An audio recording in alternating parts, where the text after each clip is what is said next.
जय गुरु जी, जय संगत जी। संगत जी सागर अंकल जी, जय गुरु जी। सभी संगत परिवार को मेरी तरफ से जय गुरु जी। अगर मुझसे कोई भी गलती हो तो प्लीज मुझे माफ कीजिएगा। मैं अनजान बेटी हूँ गुरुपा की, नादान, अनजान एक नादान बेटी हूँ। तो अगर कोई भी मुझसे सत्संग करते हुए गलती हुई हो तो प्लीज मुझे माफ कीजिएगा। ये रिसेंटली मैंने अभी ना मैं सत्संग सुन रही थी सागर अंकल जी। देखिए आप है ना, ये वाला सत्संग जरूर डालिएगा। वो इसलिए कि कुछ लोग हैं, जैसे अभी मैं एक सत्संग सुन रही थी, उसमें कुछ था कि जेठानी ये करा दिया, वो करा दिया। सबसे पहली बात कि गुरुपा जब है, अपना गुरु अगर कोई भी आप बनाते हो, सब छोड़ दो गुरुपा पे। पहली बात तो अभी कुछ टाइम पहले मुझे भी ऐसे कुछ मैसेजेस आए थे, तो नेगेटिव माइंड में ना बहुत सारा गंदा भर गया था। कि जैसे था कि तेरी सास ने करवा रखा है, तेरी जेठानी ने करा रखा है, कि तेरे हस्बैंड का चक्कर उसे चल रहा है, ऐसे चल रहा है। तो कुछ चीजें तो चलो मानते हैं, और कुछ चीजें जैसे कुछ सामने वाला कोई पर्सन हमें बताए ना, तो माइंड में तो बहुत गंदी चीजें आ जाती है, जो कि रिश्तों को बहुत खराब करने लगती है। तो संगत जी अभी ना मैं ऐसे ही कुछ सत्संग सुन रही थी जेठानी को लेकर। मैं ये नहीं बोलूंगी कि सभी जेठानी बहुत अच्छी होती है, सभी बहुत गंदी, सबके परिवार में ऊंचा नीचा चलता रहता है। अभी कुछ टाइम पहले जब वो मैं मेरा बेबी मतलब फर्स्ट वाला कंसीव जब मिसकैरेज हो, तो मेरे माइंड में भी कुछ गंदे थॉट्स आए थे। और ये समझ लो कि सामने वाला बंदा जो रिएक्ट करता है उसकी नेगेटिव, उसी का नेगेटिव मैंने सोचा। और जो करने वाला है सब ऊपर करने वाला है। ऊपर वाले की लाठी में इतना दम होता है संगत जी, आपको बोलने की जरूरत नहीं। उस टाइम आपको रिसेंटली जब वो चीज कर रहे होते हैं ना, तब हमें बहुत बुरा लगता है। ऐसे कुछ मेरे साथ भी हुआ था, तो मुझे ये लगा कि नहीं, ये सारा किया धरा मेरी जेठानी का है, जेठ का है। क्या होता है समझे, कुछ लोगों में ना क्या बोल सकते हैं, अकल नहीं होती इतनी, सोचने समझने की शक्ति नहीं होती कि कहाँ क्या बात बोलनी है, और हमें किस जगह पर क्या सिचुएशन है, हमारा एक्सप्रेशन क्या होना चाहिए। अगर कोई बंदा हॉस्पिटल में दुखी है, उसके साथ कुछ ऐसा हो रहा है, तो हमें हंसकर बात नहीं करनी चाहिए, इशारे में बात करनी नहीं चाहिए। करनी चाहिए लेकिन आप उस चीज को पॉजिटिव वे में करो। अगर आप खुद ही मन में, जैसे मेरे साथ भी हुआ था कि मेरा मिसकैरेज हुआ था, तो डॉक्टर ने कहा था, तो मेरे जो जेठ जी है वो भी हंस रहे थे। हंस के मतलब चाहे उनका पर्सनली कुछ मैटर हो, किस बात पर से मुझे नहीं पता, लेकिन उस टाइम मुझे बहुत गंदा लगा था। और ये चीज मैंने उठाई भी थी कि मैं हॉस्पिटल में थी, मुझे डॉक्टर ने ऐसे बोला, और भैया इशारे इशारे करके भाभी को हंस रहे थे। अब हो सकता है उनका पर्सनल कोई मैटर हो। तो अगर ये चीज हम माइंड में लेके चलेंगे, रिश्ते बहुत खराब हो जाते हैं। उस टाइम पे मुझे बहुत बुरा लगा था, लेकिन अब कुछ टाइम बाद जैसे कि जो कर रहा है ना, उसको ऊपर वाला देख रहा है। ठीक है, मैंने ये चीज अपने घर में बोला था, लेकिन अब वो भगवान जाने और वो इंसान जाने वो किस वे में हंस रहा था, है ना, किस चीज को लेके हंस रहा था। लेकिन भगवान सब दिखाता है संगत जी, सब दिखाता है। तो अपने मुंह से कुछ ऐसा गलत मत बोलो, और नेगेटिव सोचो भी मत कि आपकी जेठानी ऐसे सोच रही है, जेठानी आप। सबसे सीधी सी बात, मैं बहुत ज्यादा बोल रही हूँ संगत जी, चलिए पहले गुरु गुरु जी से क्लास करते हैं। ओम नमः शिवाय, शिव जी सदा सहाय। ओम नमः शिवाय, गुरु जी सदा सहाय। ओम नमः शिवाय, शिव जी सदा सहाय। ओम नमः शिवाय, गुरु गोरख सदा सहाय। ओम नमः शिवाय, गुरु जी सदा सहाय। तो संगत जी मेरा यही रिक्वेस्ट था आपसे, ये वाला सत्संग मेरा प्लीज जरूर डालिएगा, और कोई गलती हो तो प्लीज मुझे माफ कीजिएगा। तो संगत जी मेरा कहने का ये मतलब है कि अभी मैंने सत्संग सुना, तो उसमें ये था कि उसकी कोई संगत है वो, कि मैं कुछ बोलती हूँ तो मेरी जेठानी सुन लेती है, मेरी सास सुन लेती है, फिर वो कहीं जाते हैं, ये करते हैं, वो करते हैं। करने दो संगत जी, करने दो, मत माइंड करो किसी को। आप किसी को नहीं बदल सकते, जो जैसा है ना वो वैसा ही रहेगा। आप अपने आप को बदल सकते हो, सामने वाले को नहीं बदल सकते। तो संगत जी मेरा कहने का ये मतलब है, आप किसी को ऐसे मत बोलो कि आपकी जेठानी ऐसी, आपकी देवरानी ऐसी, आपकी सास ऐसी। सबके साथ होता है ये, कुछ टाइम पहले मेरे साथ भी ऐसा ही था, मैं भी सबको यही रोना रोती थी। लेकिन क्या होता है संगत परिवार जी और संगत जी, जो संगत ये वाला सत्संग कर रही थी, तो उनको मेरा समझाने का मतलब ये है, खैर जो रहता है वो उसको पता होता है, मैं भी ऐसे ही बोलती थी। लेकिन नेगेटिव अपने माइंड से ना सब कुछ निकाल के फेंक दो कचरा। जब आपको लगे ना कि ये आपके लिए कुछ कह रहे हैं या कुछ कर रहे हैं, सिर्फ ऊपर वाले को याद करो, गुरुपा है ना आपके साथ यार, क्यों टेंशन लेनी है। गुरुपा को बोलो ना, उनको बोलो, जो कर रहा है ना, करने दो, करने दो। आप किसी को नहीं बदल सकते हो संगत जी, आप किसी को नहीं बदल सकते हो सिस्टर। तो ये बोलना और लोगों के सामने शो करना, ये गलत बात है। ठीक है संगत जी। तो अगर आप कोई सत्संग करते हो तो अपने से रिलेटेड करिए। परिवार में कुछ दुख तकलीफ आ रही है, उससे रिलेटेड करिए।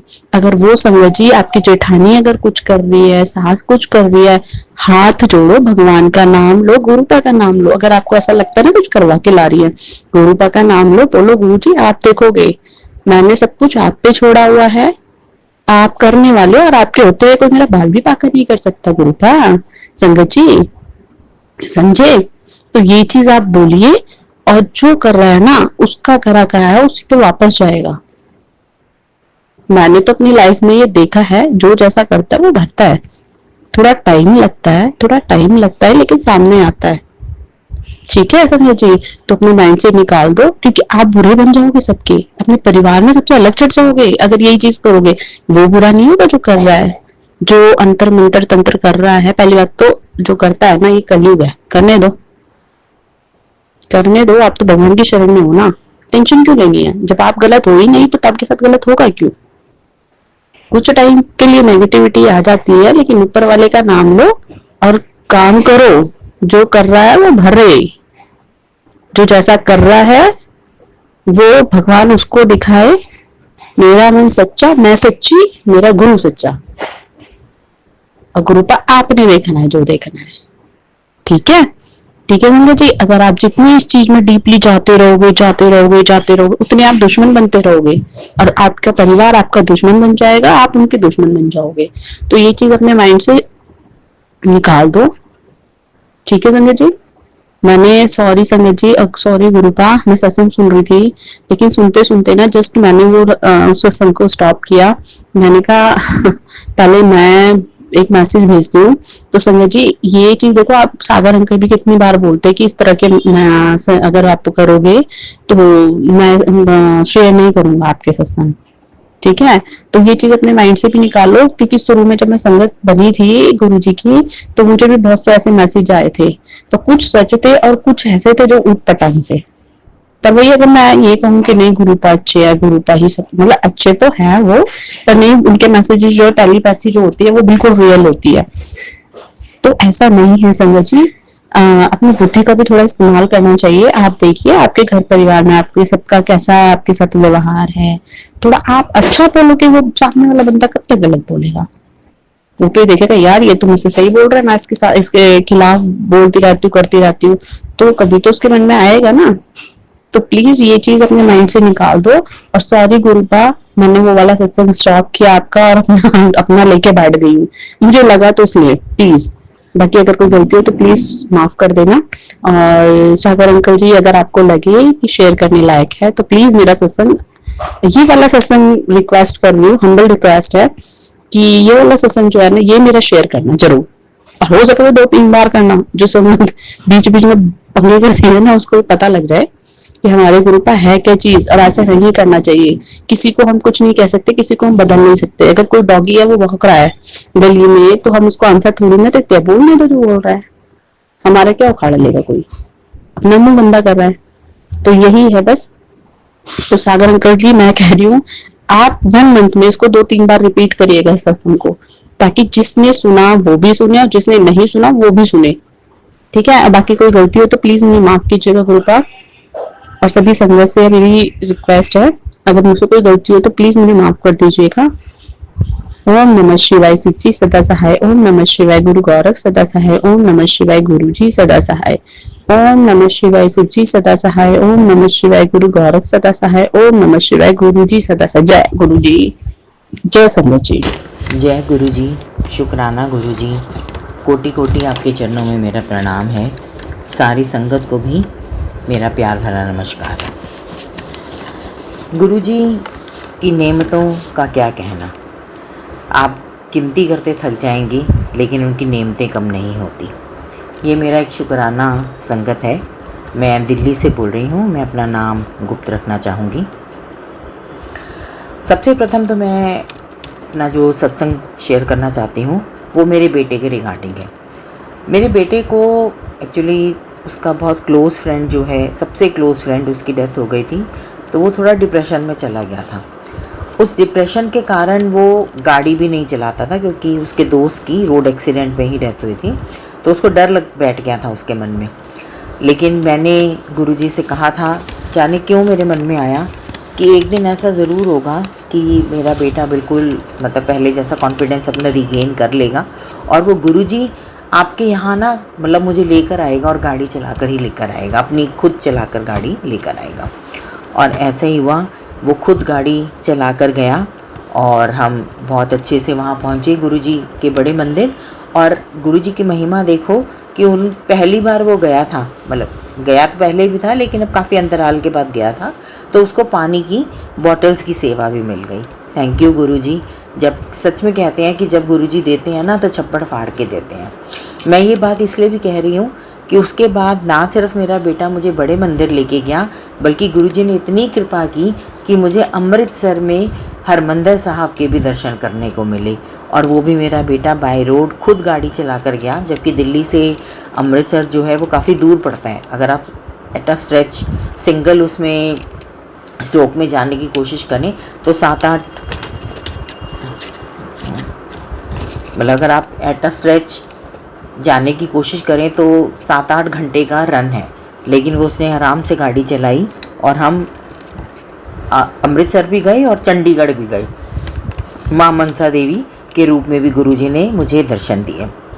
और जब जब मैंने गुरुजी को याद किया, और सारे रास्ते आप मानिए गुरुजी तभी मुझे 7 नंबर की या 777 की या 777, और एक जगह तो मुझे 47 की भी गाड़ी दिखी। थैंक यू गुरुजी। आप जैसे मतलब मुझे कहते थे कि बेटा तो घबरा मत, मैं तेरे साथ हूँ। साथ साथ वो लेके गए और साथ साथ हमें वापस ले आए। मतलब जैसे मुझे टांगों की ना दिक्कत है, तो बच्चे मेरे बड़े घबरा रहे थे। कभी मुझे वो कहते थे आप बाय एयर चले जाओ, कभी वो कहते कि आप वहाँ पे 1.5-2 घंटे लाइन में खड़े नहीं हो पाओगे, तो आप व्हील चेयर ले लेना। मैं अपने मन में ना तब चुप रहती थी, जवाब नहीं देती थी, क्योंकि मेरे को कहीं ना कहीं अपने मन में बहुत विश्वास था कि जिन गुरुजी ने मेरे मन में ये बात डाली है ना कि तू बेटा अमृतसर आ, वो मुझे अपने आप ले जाएंगे। और आप सच मानोगे कि जहाँ हम रुके थे अमृतसर में, वहाँ से मतलब बाज़ार में से होकर जाना था, और वो भी 1-1.5 किलोमीटर शायद चलना होता है। उन्होंने मुझे इतनी हिम्मत दी कि मैं सारा तो बाज़ार पैदल चली गई। उसके बाद आगे जो गुरुद्वारा है उसमें भी 1.5 घंटा हमारी मतलब लाइन में लग खड़ी रही, और अंदर बड़े अच्छे दर्शन हुए। जबकि उसके बाद मेरी टांगों ने जवाब दे दिया, लेकिन पहले मतलब मुझे जो गुरुजी ने कहा था वो उन्होंने अपना वादा निभाया।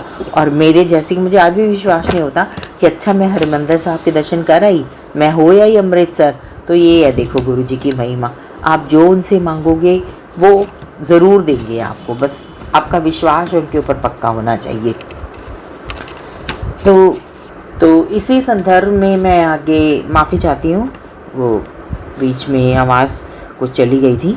तो इसी संदर्भ में मैं ये कहना चाहती थी कि जब जब आप सच्चे मन से गुरुजी को याद करते हो, वो तुरंत आपके अंग संग रहते हैं और आपकी मदद करते हैं। तो ऐसे ही मैं आनंदपुर साहिब की जो कुटिया होती है, तो वो हमारे मतलब इसमें लोकेलिटी में भी है, तो मैं वहाँ उनके दर्शन करने जाना चाहती थी। तो लेकिन एक कोई कॉल था जिसके लिए मैं रुकी हुई थी, तो वो इंतज़ार कर रही थी और गुरुजी का ही सत्संग सुन रही थी। तभी मैंने उनसे कहा कि गुरुजी प्लीज़ एक कॉल फटाफट आ जाए, क्योंकि अदरवाइज़ ना वो कुटिया बंद हो जाती है 8 बजे, तो भाई 8:30 बजे और मुझे जाना है। तो वो कॉल फटाफट आ गई और मैं तैयार हो गई। और आप मानेंगे उस दिन हमारे घर की लिफ्ट ख़राब थी। मेरे को आर्थराइटिस की प्रॉब्लम है, जिसकी वजह से मैं सीढ़ियाँ चढ़ उतर सकने में मुझे बहुत दिक्कत होती है। लेकिन उस दिन पता नहीं वो जोश ऐसा होता है ना कि मैं तब तुरंत वो फ़ोन आ गया, मतलब जिसकी मैं इंतज़ार कर रही थी। और लिफ्ट ख़राब होने के बावजूद मैं 2 सीढ़ियाँ 2 फ्लोर मतलब अपने चढ़ के उतर के गई, और उसके बाद दर्शन करके, दर्शन तो नहीं हो पाए क्योंकि थोड़ा 8 बजे से अधिक टाइम हो गया था, लेकिन चलो बाहर से ही गुरुजी को प्रणाम करके 2 फ्लोर चढ़ के जो है वो ऊपर भी आ गई। तो मतलब गुरुजी के का कुछ भी कर सकते हैं, nothing is impossible for him. गुरुजी की महिमा का कोई अंत नहीं है। मेरा भाई नहीं है और मेरे भतीजा भतीजी दोनों बाहर रहते हैं, तो मेरी भाभी उनसे मिलने गई हुई थी। तो हमें मतलब जैसे भी वो पहली बार ही गई थी तो हमें थोड़ा डर लग रहा था, लेकिन वो आराम से चली गई और आराम से वापस आ गई। और उसके पीछे मतलब मेरी मदर भी हैं, तो काफ़ी मतलब थोड़ी ओल्ड एज है उनकी, लेकिन हमने उनकी देखभाल के लिए कुछ मतलब एक इतनी अच्छी हमें मतलब अटेंडेंट मिल गई कि उसने हमें महसूस नहीं होने दिया कि भी भाभी घर पे नहीं है। उसने बहुत अच्छे से ध्यान रखा उनका। और तो ये सारा भी कुछ जो है श्रेय गुरु जी आपको ही जाता है, क्योंकि आपकी कृपा से ही ये सब संभव हो पाया। भाभी भी आराम से चली गई, आराम से वापस आ गई। वो 3 महीने का समय कैसे बीत गया हमें नहीं पता चला। कई बार गुरुजी आपकी बहुत परीक्षा लेते हैं और तब सच में लगता है कि नहीं गुरुजी, हम लोगों में इतना सामर्थ्य नहीं है, प्लीज़ इतनी कठिन परीक्षा मत लिया कीजिए प्लीज़। मतलब बहुत रिक्वेस्ट है आपसे कि हम में इतनी काबिलियत नहीं है, ना हम में इतनी सहन शक्ति है कि हम आपकी परीक्षा में सफल हो सकें। छोटे छोटे टेस्ट तो दे देते हैं हम, लेकिन बड़े बड़े टेस्ट नहीं दे पाते। तो प्लीज़ ऐसा मत कीजिए, हम आपके ही बच्चे हैं, हमसे जो भी कुछ भूल हो जाए, कहते हैं कि हम तो भूलनहार हैं और आप बख्शनहार हैं, तो हमारी गलतियां बख्श दीजिए। तो आगे भी गुरुजी ने बहुत कृपा की। घर में जैसे थोड़ा थोड़ा मतलब आपको पता ही है कि जनरेशन गैप होता है, तो बच्चों में और बड़ों में थोड़ी अनबन हो गई थी, जिससे कि आपस में बातचीत बंद हो गई थी। तो घर का माहौल जो है वो बड़ा टेंस मतलब हो गया था, मन सा नहीं लगता था। जैसे मतलब बच्चों की अपने पापा से ही जैसे बोलचाल नहीं हो पा रही थी। लेकिन भगवान गुरुजी पे भरोसा रखा, उनसे मैंने रिक्वेस्ट की, उनके चरणों में अरदास की और उन्होंने मेरी अरदास सुन ली कि वो फिर से बोलचाल शुरू हो गई। और बल्कि मेरे बेटे ने अपने फादर का बिज़नेस जो है वो भी ज्वाइन कर लिया। जैसे मैंने पहले भी अपने सत्संग में कहा है कि गुरुजी की कृपा सिर्फ लिविंग थिंग्स पे नहीं, नॉन लिविंग थिंग्स पर भी होती है। तो हमारा फ्रिज जो है वो एक बार फिर धोखा दे गया और ख़राब हो गया, जबकि मुझे मन में लगा तो सही, क्योंकि मैं रोज़ जब भी फ्रिज के पास से निकलती हूँ उसको छू के जय गुरुजी कहती हूँ, क्योंकि वो पहले मेरे फ्रिज ने मुझे बहुत तंग किया था, जबकि नया फ्रिज है, लेकिन तब गुरुजी ने ही उसको ठीक किया था। तो मुझे लगता था कि हाँ, इस तरह से मेरा फ्रिज ठीक रहेगा, वही ख़राब नहीं होगा। पर जैसे मैंने कहा ना कि गुरुजी परीक्षा बहुत लेते हैं, तो फ्रिज ख़राब हो गया, मूड बहुत ऑफ हुआ कि गुरुजी भाई ऐसे क्यों, मैं तो आपको रोज़ याद करती हूँ और थैंक यू भी कहती हूँ इसके लिए। खैर अब जो है तो पर फिर मेरे मन में से ये निकला था कि पर प्लीज़ गुरुजी इसको आज ही ठीक कर देना, क्योंकि गर्मी का मौसम है और गर्मी के मौसम में आप बिना फ्रिज के एक दिन भी नहीं रह सकते। सबसे ज़्यादा चिंता तो ये हो जाती है कि उसमें रखे हुए फल और सब्जी और ये आटा, ये दूध, ये सब कैसे मैं मैनेज करूँगी, कहाँ इनको मैं रखूँगी। पर गुरुजी का अनंतम शुक्राना है, कोटि कोटि उनका शुक्राना है कि उन्होंने जो टेक्नीशियन मैंने बुलाया उसके पास सारे मतलब उसके पास थे इक्विपमेंट्स, और उसने उसी दिन ही मेरा फ्रिज ठीक कर दिया। बिल तो मोटा बना गया, लेकिन फ्रिज मेरा चालू हो गया और मेरी ज़िंदगी जो है वो पटरी पे आ गई और आराम से चलती रही। एक बार फिर से आपका शुक्राना है। फिर उसके बाद बहुत दिनों से मेरी बिटिया का प्रमोशन ड्यू था, तो फिर अंत में मतलब वो दिन भी आया जब उसका अनाउंस होना था, लेकिन थोड़ा उसकी ऑफिस में जो सिचुएशन है ना वो टेंस थी, क्योंकि जैसे होता था हर साल, मतलब जैसे हर साल ये होता था कि जितने भी लोगों की प्रमोशन ड्यू होती थी वो सबको प्रमोट कर दिया जाता था उनके पूरे पिछली मतलब पास परफॉर्मेंस को देखकर। लेकिन उसने बताया कि नहीं मम्मी, आधे लोगों का ही हुआ है, आधे लोगों का नहीं हुआ है अभी, और प्लस उसका होगा या नहीं होगा मतलब कुछ था तो सही टेंटेटिव, मतलब 90% तो था कि उसका हो जाएगा, लेकिन फिर भी मतलब फाइनली हुआ है या नहीं हुआ है ये सिर्फ उसके कोच को पता था। और आगे परीक्षा देखो भगवान की तरफ से कि उनका कोच जो है वो कहीं ऐसी जगह घूमने चला गया जहाँ पे नेटवर्क नहीं आता था, और वो 2-3 दिन बाद आने वाला था। वो 2-3 दिन तो कैसे दुख दिल में होती रही, दिन रात प्लीज़ गुरुजी, मतलब एक एक क्षण गुरुजी को याद कर करके वो दिन मैंने निकाला है। बट थैंक गॉड कि अल्टीमेटली उसका प्रमोशन हो गया एज़ मैनेजर। तो मतलब ऐसे मेरी बिटिया ने बहुत मेहनत की थी, मैं उसको देखती थी रात के 3-3, एक वैसे ही आपको पता है कि MNCs में काम करना आसान नहीं है। तो मेरी बिटिया रात को 3-3 बजे तक बैठ के भी मतलब उसने काम करा है, और एक दिन नहीं, 2 दिन नहीं, पूरे 2-3 महीने उसका यही रूटीन होता था। रात के 3 बजे तक उसने काम करना है और सवेरे उसने फिर से 10 बजे अपना कंप्यूटर पकड़ लेना है। लेकिन चलो, इतनी हिम्मत भी शायद भगवान ही देते हैं हमें। हमारे बस में तो कुछ भी नहीं है, सब कुछ करता कराता वही है। जो हम बोलते हैं, जो हम करते हैं, वो सारी शक्ति भगवान ही देते हैं, सारी शक्ति हमारे गुरुजी देते हैं। तो thank you Guruji, thank you. और आप ये देखो कि जैसे मैंने पहले बताया कि एक दिन मैं जब कुटिया जाना चाहती थी तो मैं सीढ़ियाँ चढ़ के उतर के गई। तो जब तक मैं ना मेरे पास एक छोटा सा गुरुजी का स्वरूप है, तो वो मैं जब भी कहीं जाती हूँ अपने पर्स में डाल के ले जाती हूँ, और उससे मुझे बड़ा कम मतलब सुकून सा रहता है कि नहीं, मेरे साथ हैं, कि मेरे गुरुजी मेरे साथ हैं, इसलिए मतलब एक निश्चिंत रहती हूँ मैं। तो मैं सीढ़ियाँ चढ़ रही थी और जय गुरुजी करती जा रही थी।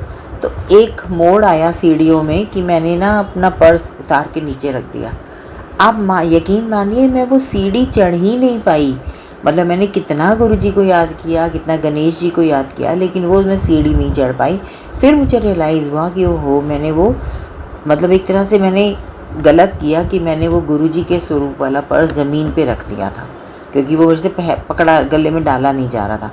फिर मैंने उसको किसी तरह से मतलब गलती की, अपनी माफ़ी मांगी, गलती की, और पर्स को उठाया और अपने गले में उसको डाल लिया, और मैं वो सीढ़ी फटाफट चढ़ गई। तो गुरुजी जो हैं, सॉरी गुरुजी, कई बार हम रियलाइज़ नहीं कर पाते कि अनजाने में हमसे भाई क्या गलती हो रही थी।